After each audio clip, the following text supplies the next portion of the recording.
ஒழுங்காக இருக்க கற்றுக்கணும். இந்த உண்மையை தான் ஒத்துக்கணும்.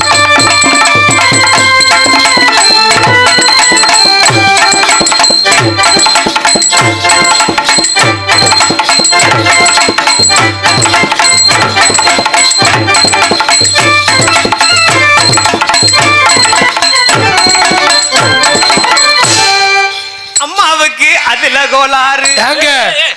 எதுல கோளாறு? இப்ப தயா 4 பேர் எனக்கு துணைக்கு வந்திருக்கு. செவனேன்னு எல்லாரும் வாசிப்பாங்க. 4 பேர் தான் எனக்கு துணைக்கு வந்திருக்கு. நல்லா தான் ஆடுது பாடுது. அப்ப என்ன பார்த்தா அழகா இருக்குது. அப்ப என்ன கோளாறு இந்த பொண்ணுக்கு? இந்த பிள்ளைக்கு கோளாறு இருக்குது. நீங்க பேசுனதுக்கு பதில் பேசுனா? ஆமா.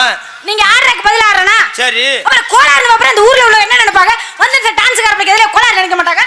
உனக்கு கோளாறு இருக்குதுங்கறியா இல்லங்கறியா? இல்ல. அப்படி சொல்ல வேண்டியதானே? என்ன செய்ய போறீங்க? நீ ஏன் கடுப்பு உண்டாகுற? கடுப்பு உண்டாகுது. கடுப்பு உண்டாகுது. ஆமா சேத்து சொல்ல கூடாது. இப்படி நம்ம பேசிட்டு இருந்தோம்னா அப்புறம் அவங்க எல்லாம் வெறுப்பு உண்டாயிடுவாங்க. வெறுப்பு உண்டாகுது. வெறுப்பு உண்டாயிருவாங்க. சும்மா நம்ம பேச்சு கசப்பு உண்டாகாம இருந்தா சரி. சரி இப்ப கல்ல எடுத்துட்டு எரியாம இருந்தா சரி. வேற ஒண்ணும் இல்லம்மா.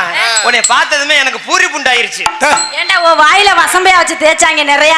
வர்ற வார்த்தை அதே வருது. அம்மாவுக்கு கோளாறு இல்ல. அம்மாவுக்கு கோளாறு இல்ல. அம்மாவுக்கு கோளாறு இல்ல.